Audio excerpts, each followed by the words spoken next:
Yeah, welcome back to the Sakir International Circuit, and for the end of free practice 2, where Pat Simmons, we are ruminating and digesting on what we've seen. And did you enjoy that session? Yeah, I did. I thought Why? it came to life, actually. You know, there's a lot of things to look at, and just as we were saying, that first session is a very odd session. Yeah. I really thought that did come to life. We could see that where the performance was starting to lie, and there was plenty going on. Okay, so what specifically struck you about where the performance lies at the moment? Raikkonen's run? Yes, absolutely. I thought that was very good. We could see that soft tyres look good, but the super softs are hanging in there. And I think we could see that Bottas was probably not making them last as well as some of the others. And this is, of course, what we suspected earlier, that on a real limited circuit, were Mercedes going to have a little bit more of a problem? Well, indeed. And you mentioned Valtteri Bottas because, Christian, I don't know whether you've seen this, he is responsible for a lot of floor damage on Max Verstappen's car. Should we have a look at the T-wing falling off? And this was halfway through the session. Yeah. Have you seen this before, Christian? Yeah, yes, I have, and it cost us a few quid today. So how much? Come on, how much is a floor in a rear wing? Several £1,000s, and a lot of downtime. So they should be absolutely banned. Get rid of them. Illegal, dangerous, all of those things. You're not sitting on the fence over this one, then, No, Christian. absolutely not. Why would it not be so bad for you, given that you don't run them, to ban them immediately? And have you wanted to ban them, to be fair to you, since day one in Australia, I think, haven't you? Before that, but look, I think, you know, unfortunately, that's what's happened. I don't think they're going to be banned based on, you know, that falling off. They might be. You never know, but I doubt it. I don't think Charlie's got that strong an appetite to get rid of them this season. Really? Why not? Why not, Pat? Yeah, why not, Pat? Why hasn't Well, Charlie you've got a that? strategy meeting coming up in a couple of weeks, haven't you? Oh, so yeah, I'm sure it's going to be discussed. You know how useful they are. So we might agree to get rid of them for 2021 in that, at least. But I think there's a good case for getting rid of them now. They should get rid of them. I mean, they look horrible. Yeah, they're absolutely. dangerous. And okay, you did some damage, and you know, a floor's 25 grand. It's not something to be sneezed at. Yeah. But if that goes through a tyre in the middle of a race, you know, that's really going to be dangerous. It's certainly going to ruin a race. Yeah. So yeah, I'm all for getting rid of them. Well, Charlie's got that lovely cop out of, you know, grounds of safety. So if he wanted to use it, he could do. So you should go and have a chat with him. Never mind. I'm sorry to say, you know, never mind a 25 grand floor and a 50 grand rear wing. If it bounces along the ground and hits Max in the head. Well, you're really getting serious now. So well, I am quite getting serious. I mean, am I that? Won't somebody think of the safety here? Come on, I mean, it can apply to any component on the car. But I think, look, it needs. Yeah, but it's the second time that Bottas' T-wing has fallen off. It's not just Bottas. You know, obviously we've seen issues with the Haas and so on. And people think, oh, it's sour grapes because we're not running one. It's nothing to do with that. I think that it does need looking at properly. Okay, all right. I'm on your side with that. Oh, well done, thank you. Good. You have an important meeting to go to. Do I? Apparently. Oh, yes. right. So wait, they always say that when I'm speaking to you. so we'll let you go. Thank you very much for your time. And let's hear from the man who hit that T-wing, Max Verstappen. Max, it looked like you went over Valtteri Bottas's T-wing there. How much damage did it cause? Yeah, we had to change the floor, so quite a lot, actually. I didn't expect that it would cause that much damage, but of course it's not ideal, you know. You lost, again, your long run a bit, so yeah, but a bit unfortunate as well, I guess. Overall, though, seeing how close Daniel got, do you think you're a little bit closer than you expected this weekend? Yeah, it's a bit strange. We look, at least the other side of the game looks quite competitive. We are struggling still a bit. I mean, we both run 2 different configurations on the car, but still not entirely happy. But we'll see tomorrow. Thanks, Max. That's better. It's all right.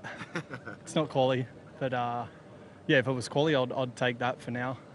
Actually, I'd be pissed because we're pretty close to pole essentially. But no, it was a good day. You know, I'm not reading too much into the low fuel stuff because at the moment, obviously, it looks good, but doesn't make a whole lot of sense compared to a week ago. So we'll be reserved with that. But yeah, generally good day. We did everything we had to. A lot of laps. It's nice to drive in the heat. Last week I was cold, so I enjoy this a lot. Now, I hate to bring you up on a point of contradiction, but when we spoke pre-season, you said that you felt that this was the best chance you'd ever had of winning a title. Yet when you spoke yesterday in your press conference, you're saying you're trying to manage your expectations. Are you somewhere in between right now? Yeah, like I'm kind of not sure if my name's Daniel, David, Darren. I don't really know anything anymore. Makes two of us. Like Zoolander, when he looks into the puddle. Who am I? Or is it the puddle? Yeah, anyway. What'd you ask me? I've no idea. Should we end it on that? You lost me at hello. You lost me at hello. Okay, so actually, the way that Red Bull can change a car from a Friday to a Saturday, would you think that will give another little headache for Mercedes, especially on the long run pace? Yeah, well, the long run pace today, you know, Daniel's not sounding too confident there, but I don't know why, because I thought his long run pace That's looked what really I mean, good. yeah. He did a good run on the soft tyres that I think certainly equalled Vettel and arguably was actually a little bit better. Well, Sebastian had his own issues, and let's sort of take the temperature at the back of Ferrari, where I think they're looking like a very relieved team, Pat, because that could have been after Kimi lost a whole load of running time in FP1. For this issue to affect Sebastian Vettel and for it to be very quickly recovered to the pits was fortuitous, wasn't it? Because, well, what did it look like to you? Well, it's not fortuitous, you know. This is why I love working with these elite sportsmen like this, because this isn't fortune. This is a guy who's thinking. This is a guy who's on top of the game. This is a guy who knows exactly what he's got to do. And he's sort of thought of that even before he's had any radio communication from the team. He's pressed the button. He's got it in neutral. He's got a total power failure, so he can't even pull the clutch. He has to hit that neutral button. Or else what?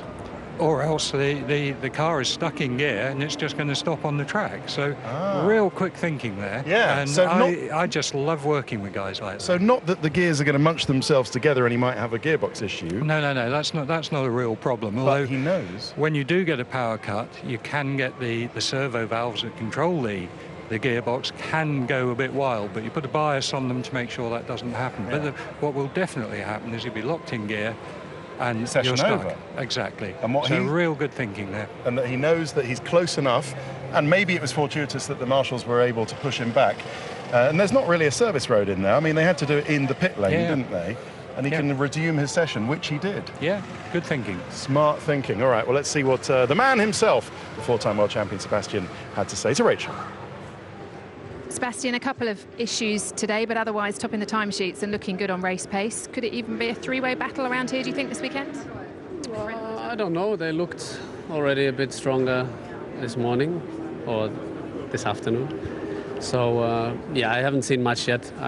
We were quite busy, obviously. We had a bit of an issue. So, yeah, I think we were lucky to, recover and get some laps in the end. I think overall it was okay, but we can improve. So let's see what happens tomorrow. Sebastian, on paper, it looks a pretty good day, topping the timesheets in both sessions. But what was the problem about that on track this evening? I don't know. Must have been some sort of glitch. All of a sudden, everything was dark. I think as we saw after, there was no damage. I think we were lucky that we could recover with the issue happening late in the lap, but we don't know yet, so I'm sure we can fix it. But nowadays, cars are not just cars. There's also a lot of technology or software involved, so I think something went wrong on that side. But easily fixed. Sorry about the loss of sound. I think Rachel's mic went off for some reason. And there he is. And, well, what do you think about this weekend? Is it simplistic to say that Ferrari can only lose it from here? Or tell me what Mercedes will be doing this evening to try and get these tyre temperatures or whatever it is under control. Well, Ted, I think to say that Ferrari can only lose it is really overstating the case. You know, this is a competitive season. And You have met me before, haven't you? They're going to be at each other hammer and tongs. Now, what Mercedes need to do, and I was speaking to Valtteri this morning, even before they ran, he knew what was going on. They've got to look after these rear tyres. And the evidence from this afternoon is that they've still got work to do on that. Okay. And tell me, what kind of mechanisms will all the teams be doing for that? Is that a camber thing? Is that a simulation? Will they run this session again with lots of different Yeah, Lots of different... they'll certainly be using simulation. You know, that is the way you arrive at your setup, and they'll be looking at the tyre energies of different setups. They will have done most of that already. You know, they will have come here knowing, as indeed we've been talking about all day really, that this is a real limited circuit. You've got to set your car up to suit. So it's not as if it's a surprise to them. And therefore a lot of that work will have been pre-prepared. They've now got to look at it and say, wow, you know, we've got to go a bit further. Now, I was speaking during P2 about some of the compromises that you have to make. So, you know, we saw with the Sauber running very, very soft rear roll stiffness. And the compromise you have then is lifting a front wheel. But sometimes you might say, well, actually, we've got to put up with that because it's looking after the rear tyres. Okay. So that's the sort of thing they'll be looking at tonight. I see what you mean. Okay, all right, let's hear from Seb's teammate, Kimi Räikkönen.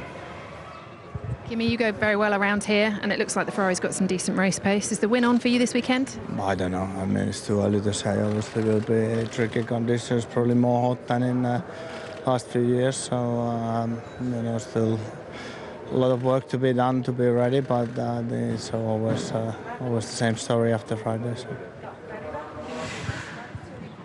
I must admit, I didn't hear a word of that. It's nice of Ferrari to let us... thank you very much, Ferrari, to let us hear from the drivers, but I didn't hear from that. Just a thought for Mattia Binotto, Kieran, just walking with the Ferrari press chap, the taller chap on the left-hand side. The job that he's done over the winter, and since he took over the technical reins after James Allison left the team in the middle of last year. What have you made of it? Well, he's done a fantastic job, hasn't he? And much to our surprise, because I think we all know how good James was, and I certainly said, well, you know, this is a mistake that Ferrari have made to let James go. And I know there were a lot of other circumstances in it. But this guy's come along, he's an engine man, but they seem to have a superb chassis. Us Brits sometimes talk about, you know, can the Italians organise their racing team? He's organised it. I mean, he's a revelation. He's done a super job. Okay, well, he's the manager, of course. We should credit Simone Resta. Do we think Rory Byrne is still has been involved in the chassis somewhere? Yeah, Rory's always involved. I haven't spoken to Rory for a few months now, but I know, you know, he just will not stop. Yeah. And he's a sort of minister without portfolio. He can go in where he chooses, and that's the respect that they have for Rory at Ferrari. And without a doubt, new set of regulations, yes, where Rory just comes to life. Okay, quick one. Or the other thing, are you expecting Hülkenberg to get a penalty, getting in the way, sort of Hamilton on the racing line?